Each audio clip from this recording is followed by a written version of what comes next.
नमस्कार साथियों, आप सभी का स्वागत है एक बार पुनः N7 स्टडी ऑनलाइन में। आज हम बात करेंगे प्राचीन एवं मध्यकालीन उत्तराखंड की।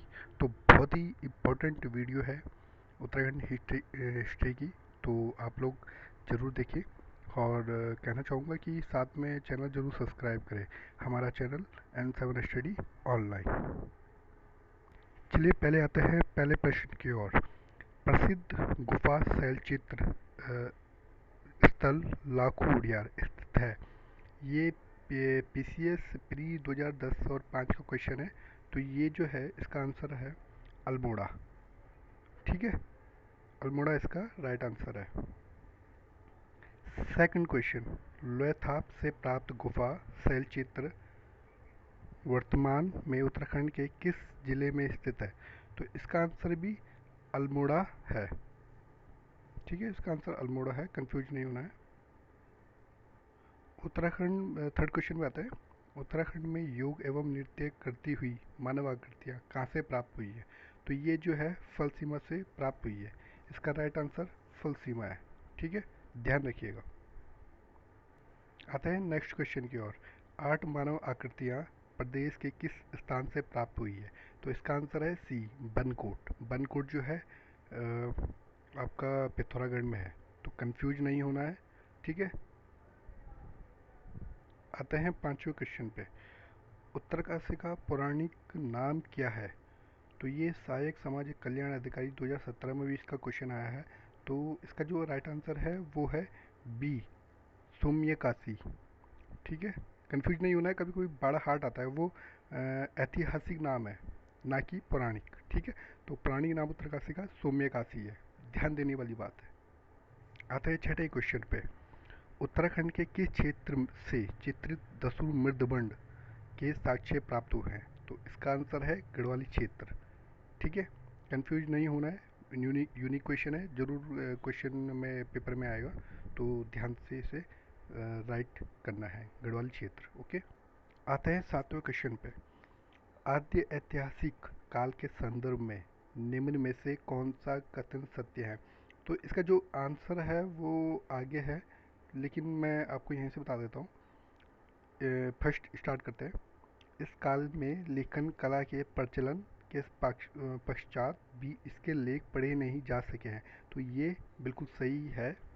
ठीक है, सेकंड जो उन्होंने दिया है, आद्य ऐतिहासिक काल के लोगों को लोह, ताम्र, धातुओं, कृषि एवं नगरीय सभ्यता का ज्ञान था। तो ये भी बिल्कुल सही था। ठीक है, अब आता है सी पे। रामगंगा घाटी से महा पाषाणीय सावधान के अवशेष प्राप्त हुए हैं। तो ये भी सही है। तो इसका राइट आंसर जो होगा वो उपरोक्त सभी होगा, यानी कि डी। तो ये जो तीनों तथ्य आपको पता चले हैं ये बिल्कुल राइट है, तो इसलिए इसका आंसर उपरोक्त सभी होगा, कंफ्यूज नहीं होना है। आते हैं आठवें क्वेश्चन पे। उत्तराखंड राज्य का प्रथम उल्लेख निम्न में से किस ग्रंथ से प्राप्त होते हैं? तो इसका जो आंसर है वो है ऋग्वेद। जी, ऋग्वेद इसका आंसर है। तो कंफ्यूज नहीं होना है, क्योंकि महाभारत काल भी इसमें सम्मिलित था। ऐतरेय ब्राह्मण से भी उत्तराखंड के क्वेश्चन आते हैं, स्कंद पुराण करके भी आता है, लेकिन जो इसका प्रथम उल्लेख मिला है वो ऋग्वेद से मिला है। तो कंफ्यूज नहीं होना है, क्योंकि ये छोटी छोटी चीज़ एग्जाम में कंफ्यूज कर देते हैं, जो कि क्वेश्चन राइट करने में बहुत दिक्कतें होती हैं। अब आता है नौवें क्वेश्चन में। स्कंद पुराण में 5 हिमालय खंडों का उल्लेख किया गया है, इनमें से कौन सा उत्तराखंड राज्य से संबंधित है? तो इसका जो आंसर है वो बिल्कुल ए और बी दोनों है, क्योंकि मानस खंड कुमाऊँ को कहा जाता है, जिसे पूर्व में कुर्मांचल भी कहा जाता था। और केदारखंड जो प्रयुक्त हुआ है वो गढ़वाल क्षेत्र के लिए प्रयुक्त हुआ है। तो कन्फ्यूज नहीं होना है, इसका आंसर दोनों है, मानस खंड एवं केदारखंड। देखो, मैंने अभी कहा था कि स्कंद पुराण ना, तो में गढ़वाल के लिए प्रयुक्त किया गया नाम तो केदारखंड था, है ना? तो इसी में यहीं पे आ चुका है, कन्फ्यूज नहीं होना है। केदारखंड इसका राइट आंसर होगा। ठीक है, देखिए आ गया ना, मैंने कहा था कि ऐतिहासिक और पौराणिक नाम। ठीक है, तो कन्फ्यूज नहीं होना है। 11वां क्वेश्चन ठीक से पढ़े। उत्तरकाशी का ऐतिहासिक नाम क्या है? तो बाड़ाहाट उत्तरकाशी का ऐतिहासिक नाम था। बड़ा हाट का मतलब होता है बड़ा बाजार, तो कंफ्यूज नहीं होना है बिल्कुल भी। अब आते हैं 12वें क्वेश्चन में। बौद्ध साहित्यों के ग्रंथों पाली भाषा में उत्तराखंड के लिए किस शब्द का प्रयोग किया गया है? तो ये जो कहा गया है, ये हिमवंत कहा गया है, हिमवंत। ठीक है, तो कंफ्यूज नहीं होना है बिल्कुल भी। अ, ये 13वां क्वेश्चन है। पौड़ी गढ़वाल जनपद का प्रवेश द्वार कौन सा है? तो कोटद्वार, सॉरी, कोटद्वार, कोटद्वार पौड़ी गढ़वाल जनपद का प्रवेश द्वार है, तो कंफ्यूज नहीं होना है इस पे भी। ठीक है, चलिए दोस्तों 14वें क्वेश्चन पे आते हैं। उत्तराखंड के किस स्थल को मनु का निवास स्थल बताया गया है? तो इसका जो आंसर है वो बी, अलकापुरी। ठीक है, ध्यान रखना है। 15वां क्वेश्चन है। केदारनाथ को प्राचीन ग्रंथों में किस नाम से संबोधित किया गया है? तो ये जो इसका आंसर है, इसका आंसर है ए, मृगतुंग, मृगतुंग। ठीक है, ये ध्यान देना है आपको, ध्यान देना है, मृगतुंग। ठीक है, ये आंसर सही है। अब आता है 16वें क्वेश्चन में। कालिदास ने अभिज्ञान शकुंतलम की रचना पौड़ी स्थित कर्णवाश्रम में की थी, जो निम्न में से किस नदी के तट पर है? ये क्वेश्चन जो है बंदी रक्षक परीक्षा 2016 में आया है, तो इसका जो राइट आंसर है वो है डी, मालिनी नदी के किनारे। ठीक है, जिसका कालिदास का जो जन्मभूमि है वो क्वालिटा कालीमठ है ना? तो ध्यान रखना है, क्वालिटा जो कालिदास की जन्मभूमि है। 17 क्वेश्चन पे आते हैं। प्राचीन साहित्य में कुमाऊं क्षेत्र को किस नाम से जाना जाता है? देखिए, एक बार फिर रिपीट हो चुका है ये आंसर। तो जैसे कि मैंने बताया था आपको, तो इसका जो आंसर है वो मानसखंड। ठीक है, पूर्व में कुमाऊं को कुर्मांचल के नाम से जाना जाता है, जो कि संस्कृत शब्द है, लेकिन उसे बाद में हिंदी में कन्वर्ट कर दिया गया, तो जो कि कुमाऊं कहा गया। लेकिन जो प्राचीन साहित्य में कुमाऊं क्षेत्र को किस नाम से जाना जाता था, ये क्वेश्चन है, इसके अकॉर्डिंग मानसखंड राइट आंसर है। ठीक है, क्योंकि केदार खंड गढ़वाल क्षेत्र को कहा गया है और मानसखंड कुमाऊं क्षेत्र को कहा गया है। अब आता है 18वें क्वेश्चन पे। महाभारत काल में कुर्मांचल में निम्न में से किन किन जातियों का निवास होता था? देखिए, कंफ्यूज नहीं होना है। कुर्मांचल ये संस्कृत शब्द है, उसे हिंदी में कन्वर्ट करके किया गया था, तो उसे कुमाऊँ कुमाऊँ कहा गया है। ठीक है, तो कंफ्यूज नहीं होना है। कुर्मांचल कुमाऊँ एक ही शब्द है। कुर्मांचल संस्कृत का शब्द है, कुमाऊँ हिंदी का शब्द है। ठीक है, तो इसके अकॉर्डिंग जो पूछा गया है, महाभारत काल में कुर्मांचल में निम्न में से किन किन जातियों का निवास होता है, तो इसका जो आंसर है वो होगा ए, यक्ष भी थे, बी, किरात भी थे, सी, खस भी थे। तो इसका जो आंसर है वो होगा ये सभी। ठीक है, कंफ्यूज नहीं होना है, सीधा सीधा सा आंसर है यक्ष, किरात या खस। 19वें क्वेश्चन पे आता है। महाभारत में कुरिंद नरेश किस नाम से जाने जाते थे? तो इसका जो आंसर है वो है द्विज श्रेष्ठ। द्विज श्रेष्ठ इसका राइट आंसर है। अब आता है 20वें क्वेश्चन पे।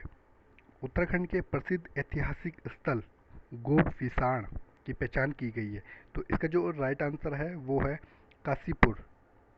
ठीक है, ये पीसीएस प्री 2005 में पूछा गया है और बहुत ही इम्पोर्टेंट क्वेश्चन है, क्योंकि कई बार एग्जाम में आ चुका है। अब आते हैं 21वें क्वेश्चन पे। अशोककालीन शिलालेख राज्य के किस स्थान से मिलता है? तो देखिए, यहाँ पे बहुत बड़ा कन्फ्यूजन है, जो कि शिलालेख प्राप्त हुए हैं कालसी से, और यहाँ पे देहरादून भी है। तो कालसी जो है देहरादून के अंतर्गत आता है, तो यहाँ पे कन्फ्यूजन बना रहता है, बहुत से स्टूडेंट कन्फ्यूज जाते हैं। तो इसका जो राइट आंसर होगा वो कालसी होगा, ना कि देहरादून। कालसी जरूर देहरादून में है, लेकिन जो राइट आंसर है वो कालसी होगा, क्योंकि कालसी में शिलालेख प्राप्त हुए हैं अशोक के। और जो अशोक कालीन जो था, वो अशोक राजा था नेपाल का, जो 1191 में उत्तराखंड आया था। याद रखना है, सन 1191। ठीक है, भूलना नहीं है। अब आते हैं नेक्स्ट क्वेश्चन पे। अशोक किस राजवंश से संबंधित थे? तो इस पे जो दिया हुआ है वर्धन, कुषाण, गुप्त, उपरोक्त में से कोई नहीं। तो इसका आंसर जो दोस्तों वो होगा कोई नहीं, डी, उपरोक्त में से कोई नहीं, क्योंकि अशोक 1191 में उत्तराखंड आया था, ये नेपाल का राजा था और मौर्य राजवंश से संबंध था। तो इसका जो आंसर होगा वो उपरोक्त में से कोई नहीं। ठीक है, कंफ्यूज नहीं होना है। अब आते हैं 23वें क्वेश्चन पे। अशोक का कालसी अभिलेख किस भाषा में है? तो इसका जो आंसर है वो है पाली। ओके, कंफ्यूज नहीं होना है, पाली। अब आते हैं 24वें क्वेश्चन पे। कालसी अभिलेख किस वंश से संबंधित है? तो जैसे कि मैंने आपको बताया था कि जो अशोक था वो मौर्य वंश से संबंधित था। तो ये बहुत ही इंपॉर्टेंट क्वेश्चन है, सहायक समाज कल्याण अधिकारी 2017 में इसका क्वेश्चन आया है और आगे भी रिपीट होने की संभावना है। ठीक है, तो कंफ्यूज नहीं होना है, आगे इसको सही करना है। ठीक है। अब आते हैं 25वें क्वेश्चन पे। कृतपुर राज्य के संस्थापक कौन थे? तो इसका जो आंसर होगा वो आपका सील वर्मन होगा। मैं इसमें थोड़ा कन्फ्यूजन हूँ, अगर आप देख सकते हैं तो देख लीजिएगा, लेकिन जहाँ तक मैं श्योर हूँ इसमें सील वर्मन आंसर राइट होगा। तो एक बार आप चेक कर लीजिएगा। ठीक है। अब आते हैं 26वें क्वेश्चन पे। कृतपुर राज्य में वर्तमान का कौन सा क्षेत्र सम्मिलित है? तो इसका जो आंसर है वो है उपरोक्त सभी। ठीक है। इसमें उत्तराखंड भी सम्मिलित है और हिमाचल प्रदेश भी और उत्तरी रोहिलखंड भी। तो इसमें कंफ्यूज नहीं होना है।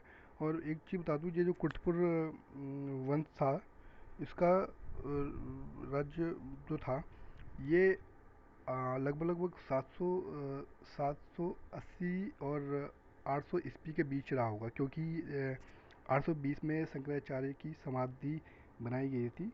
तो ये वंश तब का है जब आदि शंकराचार्य उत्तराखंड में पधारे थे। तो सीधा सीधा है 780 और 800 ईस्वी के बीच इनका संबंध रहा होगा, आई थिंक। अब आता है 27वें क्वेश्चन पे। अ, आदि गुरु शंकराचार्य का उत्तराखंड में आगमन निम्न में से किस शासक के शासन काल में हुआ? देखिए आ गया है, तो इसका जो आंसर होगा वो कुर्तपुर है, कुर्तपुर होगा। अच्छा साथियों, 27वां का जो होगा वो ए होगा। ठीक है, इसमें कंफ्यूजन है, लेकिन आप देख लीजिएगा एक बार। मौर्य शासन था जब आदि गुरु शंकराचार्य जी उत्तराखंड में पधारे थे। 28वें क्वेश्चन पे आते हैं। छठी सती के उतार में निम्न में से किस वंश ने नागों की सत्ता समाप्त कर उत्तराखंड पर अपना अधिकार स्थापित किया था? तो इसका आंसर मोखरी है। ठीक है। अब आते हैं 29वें क्वेश्चन पे। मोखरी वंश के अंतिम शासक कौन थे? तो इसका आंसर होगा ग्रह वर्मा, ए। ठीक है। ओके दोस्तों, मैं यहीं पे समाप्त कर रहा हूँ वीडियो। और आप चैनल जरूर सब्सक्राइब करें, क्योंकि लेटेस्ट अपडेट मैं बहुत ही अच्छी अच्छी वीडियो लाने वाला हूँ उत्तराखंड के लिए। ये उत्तराखंड हिस्ट्री से रिलेटेड वीडियो थी और मैं आगे पॉलिटी, ज्योग्राफी सभी से रिलेटेड वीडियो लाने वाला हूँ। तो आप लोग चैनल जरूर सब्सक्राइब करें, ताकि मेरा मनोबल भी बढ़ता रहे और आपको ज्ञान मिलता रहे। तो चैनल के साथ बने रहे। एंड 7 स्टडी ऑनलाइन के साथ आप सभी का एक बार धन्यवाद।